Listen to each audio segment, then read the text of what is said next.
Hello and welcome to Mother Tongue, the podcast where modern motherhood meets real life. I'm Marianne, founder, podcast host, and mum of three, and I created this space for all the mums who are juggling it all. From toddlers and tantrums to businesses and burnout, we're talking about what it actually takes to build a life, a career, and a family all at once. Here, you'll hear honest, unfiltered conversations with founders, freelancers, experts, and everyday mums about work, wellness, identity, mental health, relationships, and everything we carry that no one talks about. Hit follow, join our community, We Are Mother Tongue, and tune in for real talk that supports the whole you, because modern motherhood is busy and no one should do it all alone.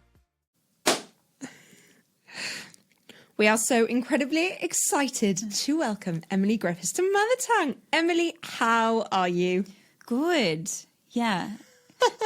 I mean, after last night, but good. I have just come back from a 2-week holiday, so I feel like I'm like refreshed and ready to go. Yes. Again. Yes. But yeah, yesterday was a little annoying. Yeah. I know. I feel like we've just spoken about this, and I feel like I am projecting quite a bit of anger about it, which rightly or wrongly. But I just, the whole situation. Yeah. I feel like there's the moment. I feel like there's some form of routine that's been established again. Yeah. The rug just gets pulled, Yeah. and I'm a bit like, I think I'm just getting used to adapting. Like I feel well like done you. The last 2 months you just have to, I don't know, I think with having a business and kids you just are constantly adapting. So to be honest, this morning I was just like, oh, here we go again. Yeah. Yeah, and at least I didn't need to worry about the team as much. I was more concerned for the kids this morning. Yeah, sure. But we'll ride the wave. We'll just keep going. And pray that schools go back on Monday. Fingers crossed. Exactly. So, Emily, before we get into today's conversation, can you please start by telling our lovely listeners a little bit about yourself? Sure. I have been in Dubai for, I think, 13 years now. And my background is the hairdressing industry. So I opened a salon in December 2020 with an 8-week-old baby. So that was fun. Really fun. And so I've had the salon, just over 5 years, and it's doing really well. I have an incredible team. I have another foil business, kind of an accidental business. I needed foil for my salon, so I started a foil business. And yeah, that's it really. But business building has been something you've become quite known for Yeah. in this space. And I know you've turned into a bit of a mentor as well for lots of people. So taking us back to before you set up your business in 2020, what were you doing before then? And is this entrepreneurial spark always been something that's been within you? I think so. My parents had businesses, so I think I've always had it in me, and I've always wanted more from my role. Like I love doing hair, but there was always something else that was missing. So yeah, I think I just naturally I wanted to start a salon. And even before I opened the salon, I was working with a business mentor to kind of understand how a business works, because I think so many creatives open salons and they actually have no idea what they're doing. We're really good at doing hair, but not so good at the business side. So working with a mentor before I started the business really helped. And I think that I just kind of, it was 2 years after I opened the business, I basically stepped off the floor completely because I love the business side of things. And I think even with starting like the foil business, that was an accident, but actually I love creating something and making it work and seeing how we need to market it to make it a success. But yeah, so I think I've always had it in me to want more. I always go 100 miles an hour. So for me, just doing clients kind of wasn't enough, I guess. Yeah. And the business mentor side of things, like where did that come from? At what point were you like, I'm going to focus on this now because I found this so interesting and I love it? I think that, again, just happened naturally. Like I didn't realize I was helping people until we have this massive table in the salon and we call it the family table. And people would be just coming in to have a coffee with me, and I'd be helping them with like understanding their numbers, or there was another person that had like a product they were trying to launch, and I was like, oh, this is kind of what I did for the foil and that worked well. So it just happened accidentally, really. And then it got to a point where my mentor that I was working with at the time was like, you can actually do this and charge people for it. And I'm like, oh, no. Like, I've only been in business for like 5 years. I couldn't possibly. But actually, the knowledge that I have had from my mentors and being in business, I'm like, it is valuable. For sure. And so, it was an accident. But I love it. And I love helping people, especially when they've kind of just started off the ground, because there's so many things that you don't know until you know. It's like, for sure. I remember when I opened the salon and friends would be like, oh, are you at a break even yet? And I'm like, what's a break even? Like, I didn't understand numbers. I didn't know how to run a business, right?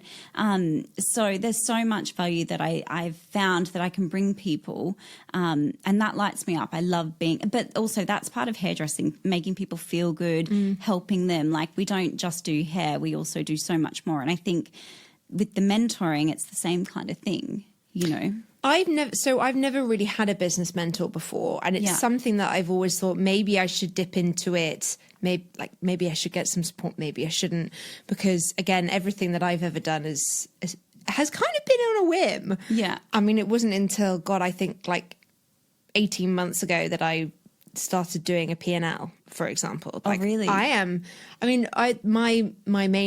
main work is PR. I own a PR agency here. Yeah. So really, I mean, is there a great need of business acronym to have behind a PR agency? Probably not. But I definitely know myself that I could be streamlining things a bit better and being a bit more organized. But that is maybe a conversation we come on to a bit later. Yeah. I wanted to start at the very beginning. I mean, when you're business mentoring now, I'm guessing lots of people come to you at the very beginning and they're like, I've got this idea. What do you think? Do you think all ideas are valid, or do you think that there is a good idea versus a bad idea? Yeah, I definitely think there is a good idea versus a bad idea, but I also think that you can put things out to market to test them first, right? Like, you don't need to have it all together.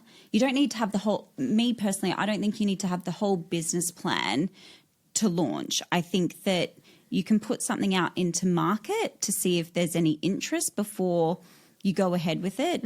So, and then if it's a good idea. But I definitely think there's a good idea and a bad idea. I've had lots of bad ideas that haven't worked, and we've spent lots of money on things that haven't been a success. But then I think at least I've tried it and known that actually that's not going to work. So I do think there is such a thing as a good idea and a bad idea. Not all ideas are good. No, sure. And when you say test the market, so this is, again, something that I've never really done, like the whole market research piece is kind of lost on me, mostly because it's quite admin intensive and my brain doesn't do admin very well. So when people are looking to test the market, what kind of things are we suggesting that they do? So for me, for example, with the foil, right, one thing I would do if I was launching a new product was I'd put something up for pre-order so I can see how much interest I'm going to get. And if it's not going to suffice, then I probably wouldn't go ahead with it, or, send people a link to say they're interested, let us know when it's launching. And then you can understand whether actually you've got enough for your MOQ or not, and to be able to go ahead with it. Because products are a hard thing. There's so many products in the market. So that's just like one of the ways that you can see if it's going to work or not. But yeah. Because obviously you've now got a service-based business and a product-based business. And I feel like they are two very different kettle of fishes. And having always worked in a service-based business, products freak me out. Yeah. I prefer the service-based product business, to be honest. Products are hard. Yeah. Because it's such a saturated market. You can get everything that you need from China. Yeah, exactly. So products are a different kettle of fish, like it's a different ball game. Whereas service-based, I feel like you can use your personal brand a lot more to be able to get more business, whereas products, it's lots of marketing, it's lots of paid ads, it's a constant thing. But also with a product, you're making money while you sleep as well. Exactly. So there's pros and cons to both, but I do prefer the service based just because of who I am. In terms of like the speed of which they grew as well, did you find that the service-based business grew a lot faster than the product-based business? Yeah. And also, I'm guessing when it comes to actual physical products, like quantities, holding stock, services are much easier and way more cost-effective than investing in actual physical products, which that always really scares me. And like having loads of products thing. With my foil business, that it was a low-risk investment for me because my salon was using it. Yeah. So even if I didn't sell one box of foil, I knew that my salon would actually use it. So it was quite a low risk business for me to do. But yeah, definitely the service based is much easier. Did you test your service based business in any way, shape, or form before you launched, or did you just crack on? So for my salon, I was obviously doing hair for years before it, so I had a clientele. So again, that was risky because our overheads were quite big. Rent in Dubai is really expensive. Our fit out was really expensive. So that was probably a bit risky, but I knew that just with my clients alone, we'd be able to cover bills for the first month. Okay. And then I think it's hiring the right team members with the same values as you and growing the team organically that worked really well. So the salon has been, and we've had growth every year, and it's been quite successful and profitable almost since we've opened. But again, I think it was me putting a lot of time into creating the right team for that. And then with the mentoring as well, like I've only been really doing it this year. And again, it's just organic, but I haven't had to invest money into that. That's just time. Yes. So it's, it's different with having a business like a salon because you're needing money to come in to be able to pay bills and pay rent and pay your team members. And so what did that look like at the beginning for the salon in terms of budgeting and investment? Because again, there have been projects that I've looked at in the past when it comes to possibly launching something, but the numbers for the fit out, for the rent and everything else that come with it, I mean, they always are so astronomically large. I'm always like, how does one take that first step? Because that is a big first step. Yeah, so the good thing about not understanding a business is you have no idea about the risk. Yeah. So I had no idea. And also I was heavily pregnant in the lead up to it. And then I'd had my baby and she was 8 weeks old when we opened. So I was also like not really. Not with it. Right? But I had no idea really how much it cost. And I had no idea what a break even was, what numbers were. I had no idea about how to budget to order stock. I had no idea about it. And because I had no idea, I was none the wiser, So when you talk about like budgets, how do you even, we were just winging it. Like we literally winged the whole thing. We didn't even have a business plan for the salon. We had a bit of an idea of cash flow, I suppose you would call it. I wouldn't have even called it that back then, but we were naive and had no idea. We knew that we had X amount of money to build the salon. So you had investment, external investment, or all self-funded? Wow. Yeah. That's impressive. Yeah. All self-funded. Okay. So we did, and it was COVID, right? Yeah. So we actually had to borrow some more money from the bank to get it over the line. And I remember we were about to sign checks. We had signed checks for the rent that was coming out, and we were expecting the money from the bank to come in within a couple of days. And then because of COVID, they were like, we're not doing any more loans. And we're like, no, we have 200,000 dirhams coming out on Friday. We need that money. Yeah. Like there was so many things that went wrong and went right. And there were so many things with it. But yeah, we did have to borrow some more money to get it over the line, and it all worked out in the end. And our interior designers were family. So thankfully we didn't have to, there were a few things we got cost price for. Great. But it's a huge expense. Yeah. And also I was just lucky again that when we opened, it was me and two of my friends who also had clientele. So we had money coming in straight away so we could cover bills. Yeah. But yeah, again, I had no idea about the process and numbers and even how to pay people. I had no idea. Yeah. So I think that helped, because I think if I had have known the stress of it all, I don't know whether I would have done it. I know what you mean. I mean, I am naive to a T when it comes to things like this. I just essentially sometimes pretend like I just don't want to know almost. Yeah. And I just think everything in my own brain is possible and it will be easy and achievable. And I'm just going to go do it. It's okay. And I understand the basics of business. But again, if there is a big mountain to climb, I would rather not go into the itty gritty. I would just aim for the top, as opposed to think of all the things that could go wrong or all the things I need to think about. When you're climbing, you're like, well, I'm already climbing. Let's just keep going. I'll deal with this on the way. That is a and tomorrow to be honest, problem. I still have a lot of that in me. Like, we're looking at expanding the business this year, which is crazy, right? Because with everything going on, it's like, why would you expand your business? Do you not just want to, stay doing what you're doing? But I see there's so much more in our future that we could be doing. But yeah, I think now we have a bit more planned risk in terms of that. But also I think because I know I can make a bit, especially say for a salon, I know how to make that successful. Yes. I'm like, well, we'll just make it work, right? Because I know how to do that. I know how to build a brand. Yeah. But yeah, I think if I had have known the stress that I put my family and me under, I probably, I don't think I'd do it again. Yeah, isn't that mad? Yeah. Even though I love everything that we've built and we've created and I love, what I'm doing now I'm not sure if I would build another salon knowing what I know now.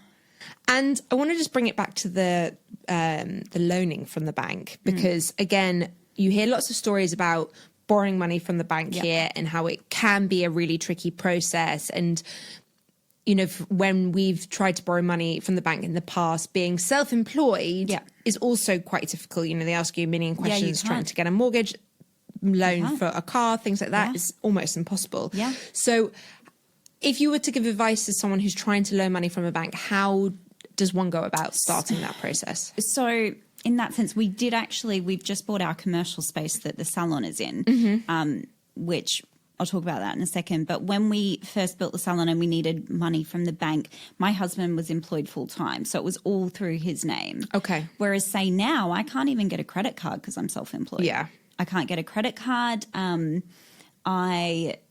did I need? I wanted to, when we were buying the commercial space, I was like, we were short because you need a 30% deposit. I was like, I'll just get a personal loan because I have no debt. But I literally can't borrow anything. I can't borrow a thing because I'm self-employed. But yet they gave me a commercial mortgage on the business. So the mortgage is all through the business. It doesn't make sense, right? So there's no loopholes to get around that you've just got to have hopefully a business partner. Trust me, I tried everything. That is wild. So when we did the salon, it was all through Simon. Yeah. And he was able to borrow it. And then obviously the business paid him back. But with the commercial mortgage, we needed a 30% deposit. And because we were a little bit short, we were like, I'll borrow some money because it's all through the business. But I couldn't, there was no way. I tried every bank. I tried everything. You can't get money being self-employed. I don't know. Maybe there is a way, but we did go down quite a few rabbit holes to try and borrow money. But yet because we had the business had been going for like 4 years at this point when we started the mortgage process, and we had all of our files audited, which is also really important. They allowed us to get a commercial mortgage, through the bank, through the business. Okay. Which is bizarre. Which was bizarre. Like the millions of dirhams, but I couldn't borrow anything. Yeah. Wow. Yeah. Okay, interesting. So it's really hard for that, and that's the thing, having a business out here, right? Say, for example, with the current situation, my first thought was, if we have to close, we've just bought a commercial space, our cash flow is like, there's no cash flow right now because we've purchased the space so the salon can stay in it and be in it. I was like, if we have to close, it's not like the government gives us anything to help out small businesses because you've had to close and you've got no revenue coming in. Insurance doesn't cover it. anything to do with conflict or war, insurance won't cover it for loss of revenue. So yeah, it's hard for one being self-employed and owning a business. Like it's not easy. No, it's not. And then you can't borrow from the bank. So it's like, okay, we'll just pull some money out of thin air, shall we? Are you and your husband both self-employed? No. Okay. So he is employed by someone else. Hence that's kind of always been our loophole. Yeah. If we needed to. Yeah. But yeah, it's not straightforward. No. Like I've never managed to lend any money. We did look into it at one point to buy a property, and we own a property here, and there were options, development loans that you could get by basically putting up your house as collateral. Right. But again, the risk around that was possibly not worth the big idea I had at that moment. See, and we never wanted to buy. We have property in Australia, but we were like, oh, we'll never buy here, simply because we can't have any debt here, and then we then can't invest in Australia. So we never wanted to buy property here. But then what happened was we got an eviction notice for the salon. The building was being sold. So it was either you move and spend another $1 million dirhams on a fit out, or you try and buy the space that you're in. So we went down that route. But because it's all through the business, we're still able to invest back home. But yeah, great. It's really hard. That's wild. Yeah. Wild. Isn't it? And then in terms of breaking even, how quickly did you break even? I mean, now commercial purchase aside. Yeah. But how long did it take you to make the initial investment back? We broke even month 2, and it took us 4 years to make our investment back, to get our ROI. Wow. Yeah. That's amazing. Yeah. That's so good. Yeah. And is that normal for a business? No. I would say usually my foil business, for example, it's been a couple of years, and we're probably only just getting to break even on what I've invested now. Okay. So I would say usually for a salon, you're looking at more maybe 6 to 12 months, depending on your overheads. Everyone's overheads are different. But yeah, we broke even month 2. That's amazing.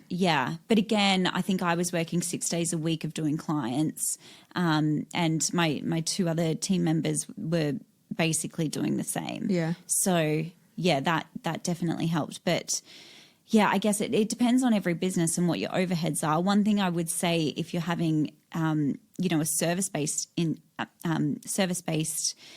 business, is keeping your overheads as low as possible. Things like rent, for example. Like the things that you can't change, they need to be as low as possible. Your rent, even things like your due bill, like things that you're paying each month that doesn't really change, you need to keep them as low as possible. And thankfully for us, when we rented that space, it was COVID. So we got it at a really good price. Yeah. And even now with our mortgage, it would probably be better off for us to move out of it and rent it, because we could be making a lot more money doing that. Like, it's crazy. It's probably similar to residential places, Yeah. Their mortgage is lower and they can charge higher rent at the moment. Yeah. But yeah, so again, another reason why we bought the space was keeping that rent or mortgage payment low, because we know what the business can do, and to then have to go and pay like double in rent was just not worth it. No, for sure. So yeah, for sure. Interesting. Yeah. And what are your thoughts on this? So if someone has an idea, be it product or service-based business, and they're currently fully employed, do you think it's better to slowly build a business whilst you have your full-time job, out of hours at the weekends, or do you think it's better to quit, take the plunge? I think everyone's different, right? I have a friend that's building a product business at the moment, and he is still working on the side and building the business at the same time. But again, it depends whether you have somebody that's bringing in money, because Dubai is an expensive place, right? For sure. I think for us, when we opened the salon, I think I didn't have a salary for 2 months, but I had my husband's salary. So, and even when we opened the salon, I wasn't taking a salary for the first little bit. So, but we were able to do that because I had my partner's salary. I think that I would start building while you're working, and then there's going to get a point where you have to take that leap, right? Yeah, for sure.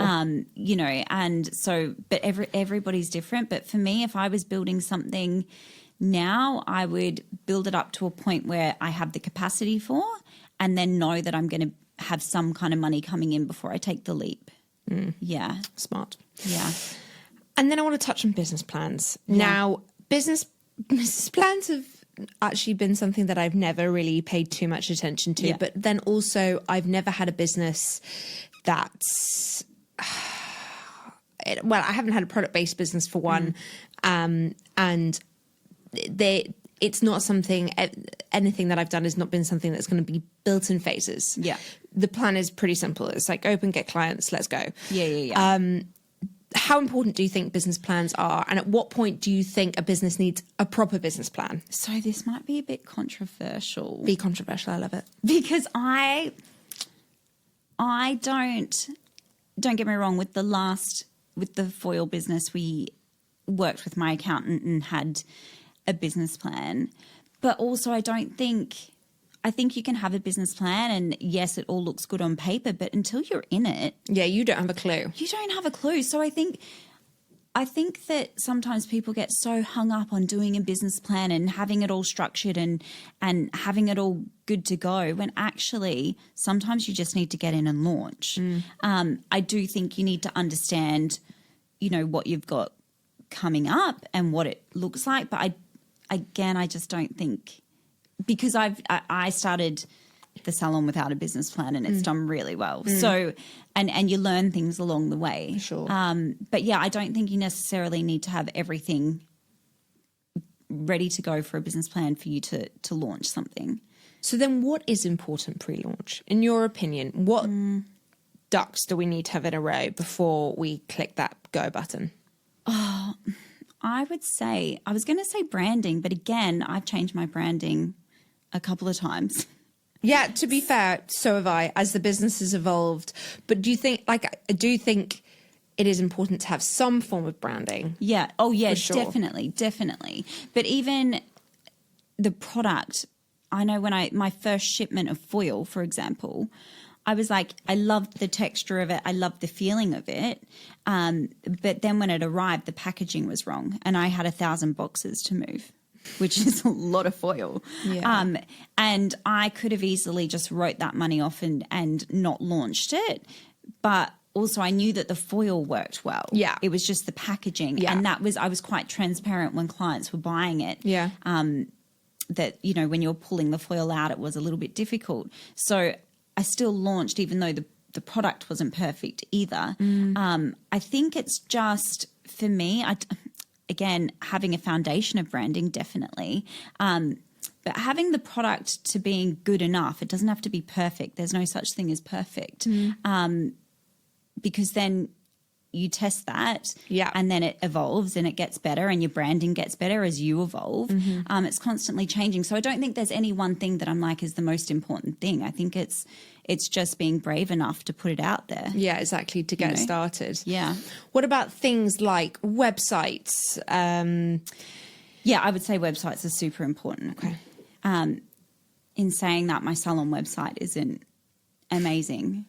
But again, that's a different ball game. But I definitely think having a really good web designer and somebody that understands how it all works, and also having somebody, if you're doing like paid ads on social media platforms, having somebody that understands that. For sure. I had a great company that I worked with, who was like female founded, and they were incredible. They knew their stuff.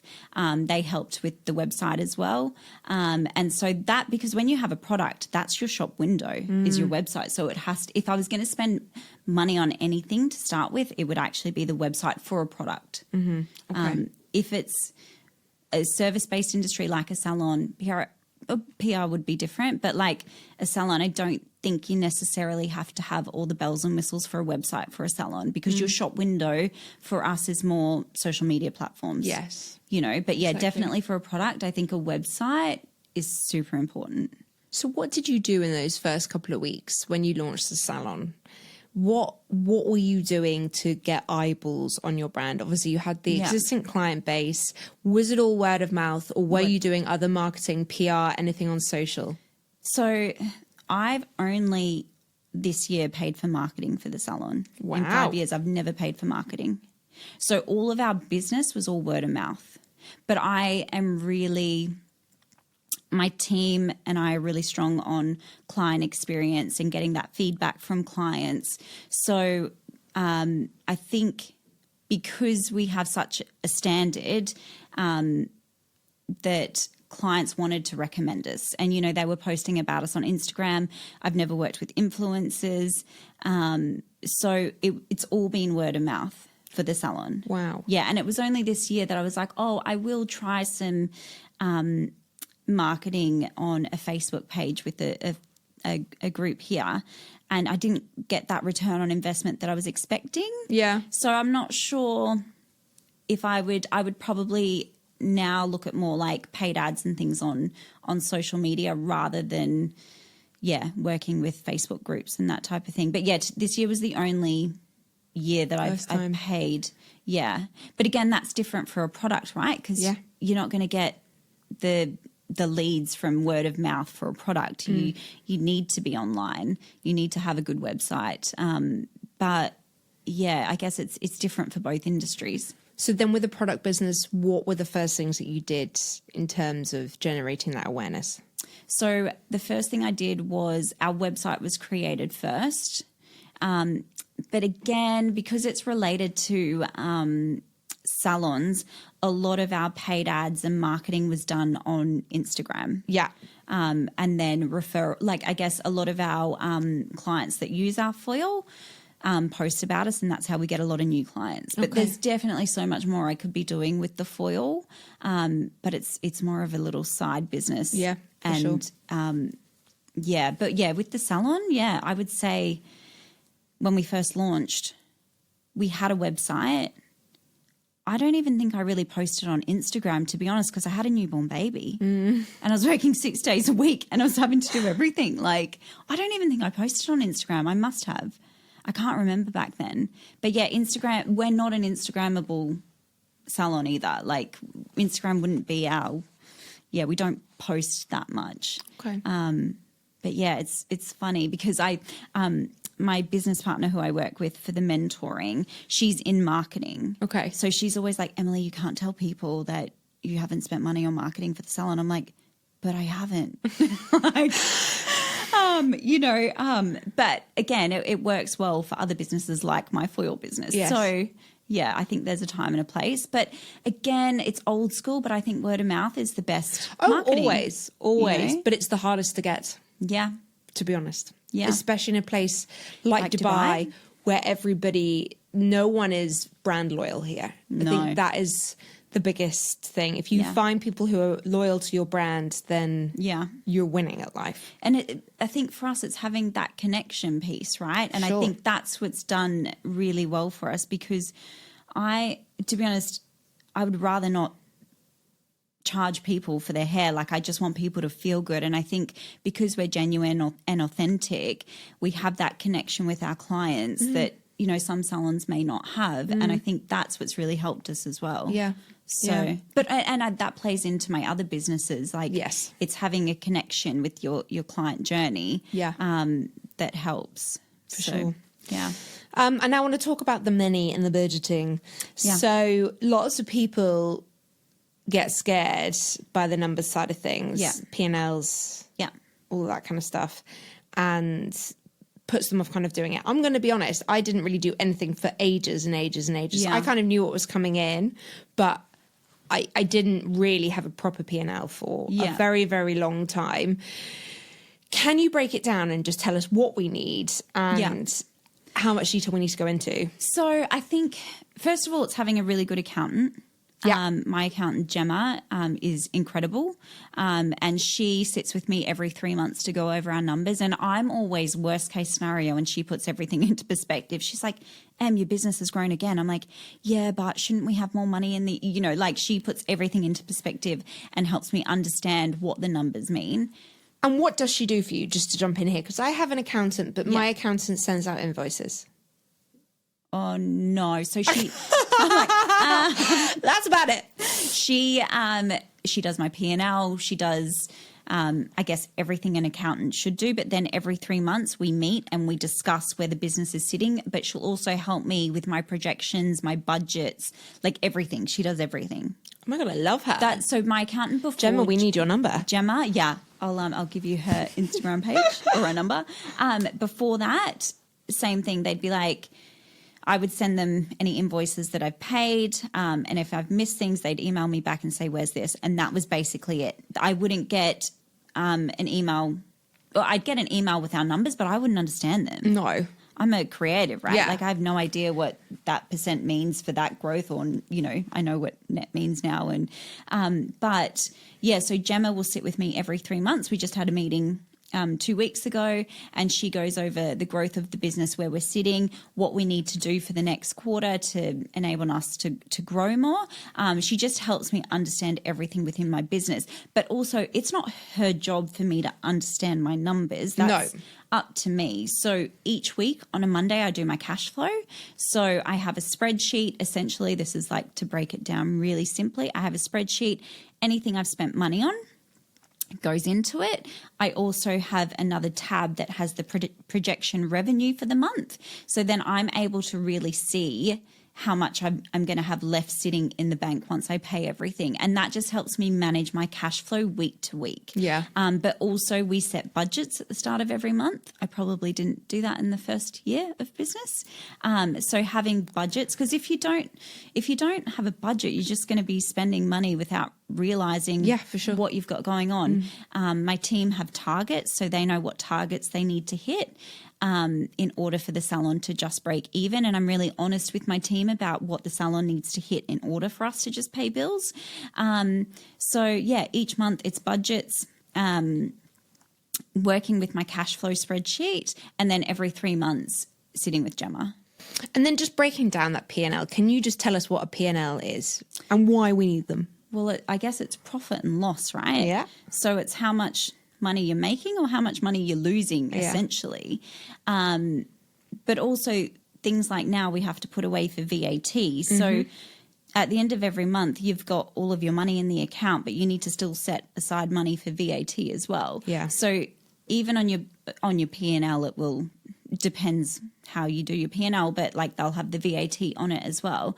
But essentially it's just seeing what money's coming in, what money is going out, and what's left at the end of it, essentially. But everybody should have a P&L. For me, what works better is a cash flow spreadsheet. Yeah. So say at the end of the week you've paid 1,000 dirhams in invoices. I have a spreadsheet that shows me what I paid, and then I also have another spreadsheet that shows me how much revenue we're making this month, so that I know that I've got everything covered. And I feel like everybody works differently, so you have to adapt it to how you work. Before I had Gemma, and the accountant was just sending me an email with our P&L at the end of the month, like I didn't understand how to read that. I need it to be more visual. It could even be things like, if you don't understand your P&L when it's just numbers, get your accountant to do it in a graph so that you can see, oh, this much has come in, but that much has gone out. Yeah. So actually I need to do a tighter budget for the next month, you know. It's little things like that that will really help. But you have to understand also what your break even is in order to be able to budget. For sure. So, yeah, and essentially your break even is everything that you pay for the month. Salaries, bills, rent, VAT. Yeah. So. Interesting. Yeah. And can you name a financial mistake that you've made? What has been the biggest financial mistake that you've made? If you've made any. Maybe you haven't. Made so many. Haven't we all? So many. I'm trying to think of a recent one. Probably just, you know what, and it all goes back to the salon, was not having a budget for stock. Yeah. And so my suppliers loved me and were like, here's another international trip. And I'm like, I'm a key account holder. In actual fact, I was spending probably 3 times more in stock than what I should have been spending. But I didn't know because the girls would be like, oh, we need a colour. Don't worry, guys, I've got it. I'll get more. And we would have so much stock in the salon that was essentially just cash sitting there. Yeah. And then when I started working with my accountant, Gemma, she would rein me in and be like, you can't spend that, you know. Yeah. So that's probably been one of my biggest financial mistakes, but also now I've learned from that. So now I know how to budget for stock. Yeah, interesting. Yeah. But again, I think everything with your numbers, you need to have a good accountant. You know, it's things like I was spending a ridiculous amount of money on flowers every week in the salon. Yeah. And when, you know, Gemma was like, this is how much you've spent this much on flowers. I'm like, what? Yeah. Like, you know, so it's just, yeah, everyone needs Gemma. Yeah, Basically. Sounds like everybody does need Gemma. I definitely need Gemma. I'm thinking now, like, oh God, can't wait to meet Gemma. I wanted to bring it on to trade licenses for a second. Now, trade licenses are pretty straightforward to set up now in this country. I feel like there are options in terms of onshore, offshore. Yeah.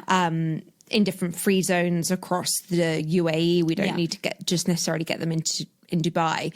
Now, I have currently got my agency as under one trade license, and then my other businesses kind of sit underneath that, which technically I probably should give them all their own one.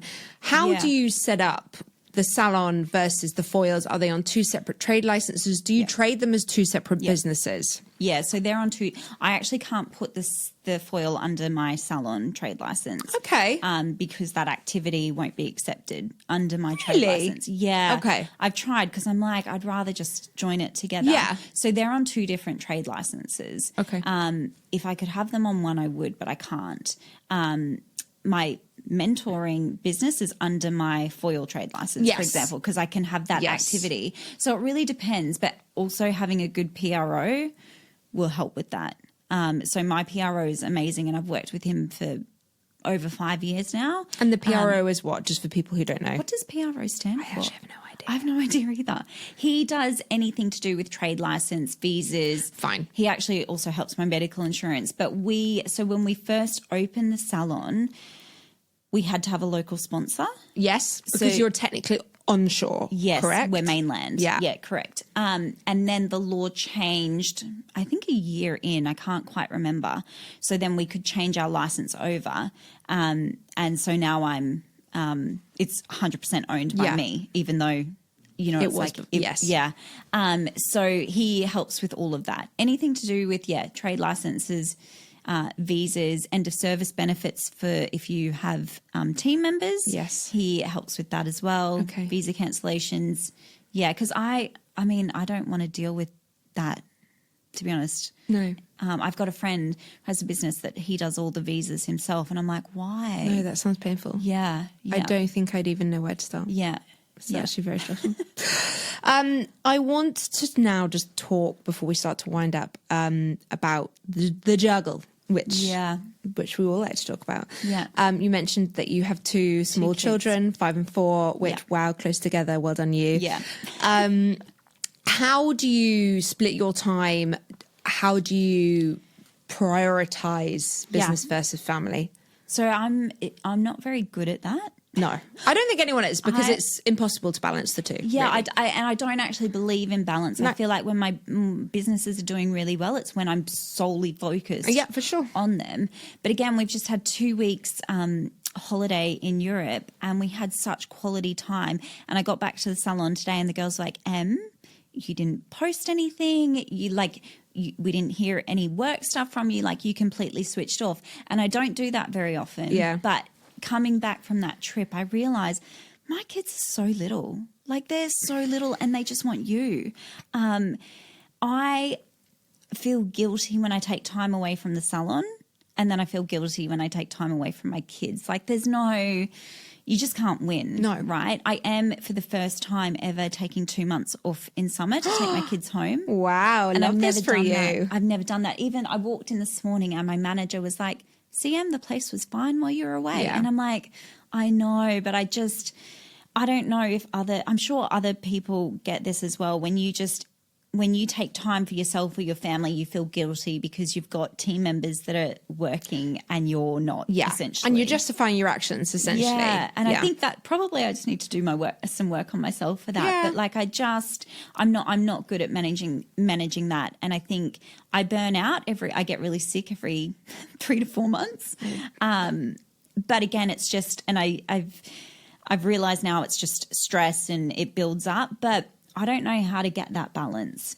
But also I don't know if I would have the success that I've had if I wasn't like that. No, I know. I've actually, I feel like I've done a lot of work in this particular area over the last 5 years, because I was the same. Yeah. And I just would give. And my issue was, when I had my first child, I genuinely thought the baby would pop out and I'd go back to work and life would be normal.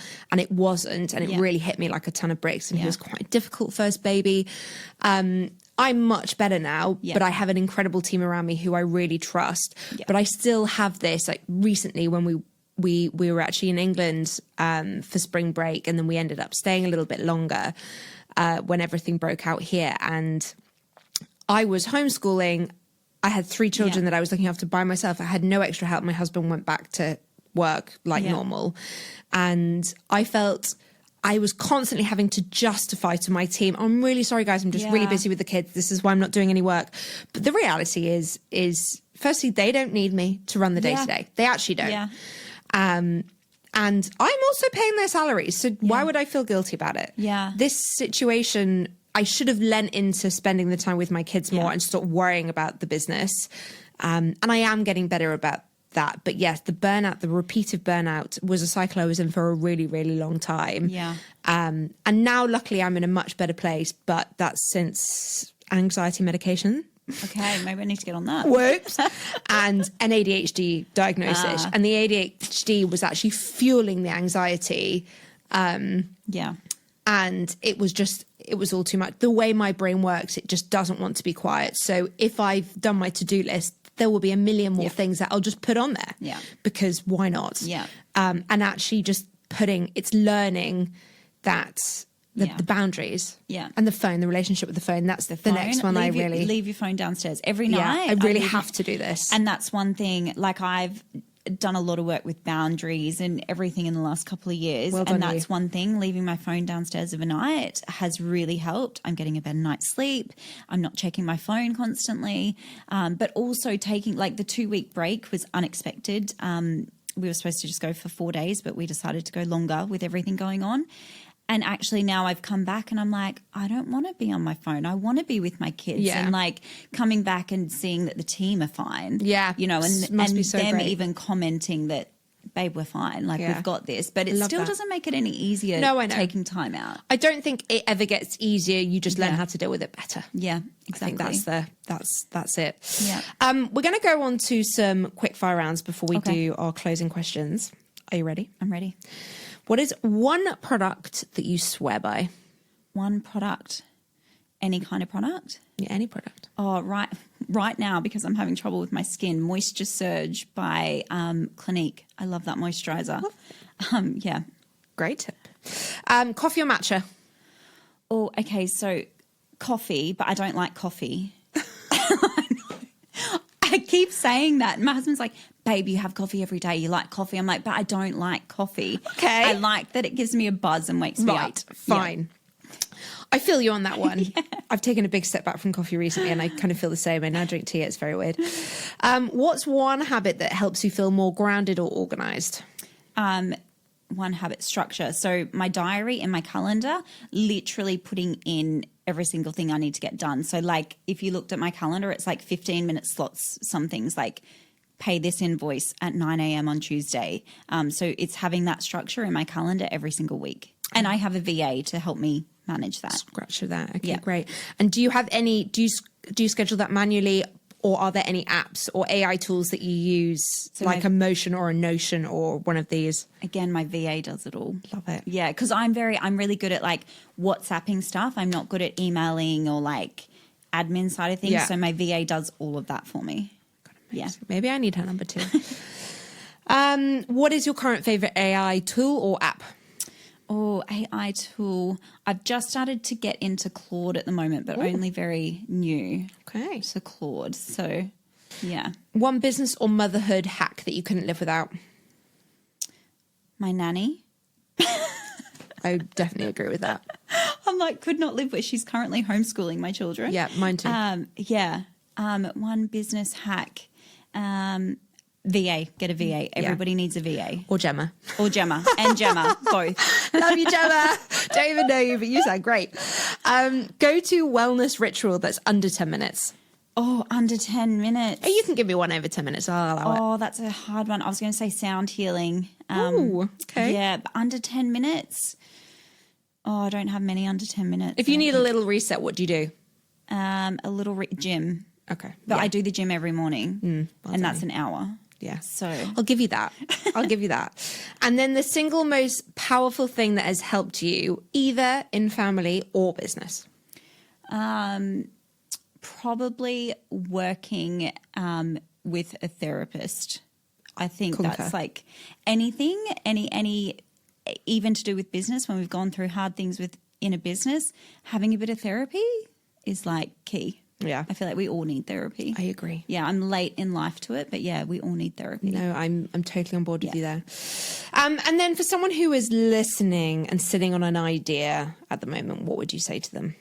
I think surround yourself with the right people who are going to help motivate you and lift you up, and just do it. Stop thinking about it, just do it. Yeah, I think that's so many interviews or podcasts that I read to listen to. That is the biggest thing. It's actually taking that step, actually doing it. Yeah. Everything else will follow, but you've actually got to start. Yeah. And then what's next? What's next? Expansion. Love this. Well done. Yeah, exactly. So yeah, we'll watch this space. Yeah, exciting. And Emily, for anyone who wants to reach out and say hi, where can they find you? Probably just my Instagram. What is my Instagram? Or my email is emilyfolddxb.com. Fabulous. We'll drop all of this and your Instagram handle in the show notes. Emily, you've been fantastic. Thank you for coming on Mother Tongue today. This was great. Thank you.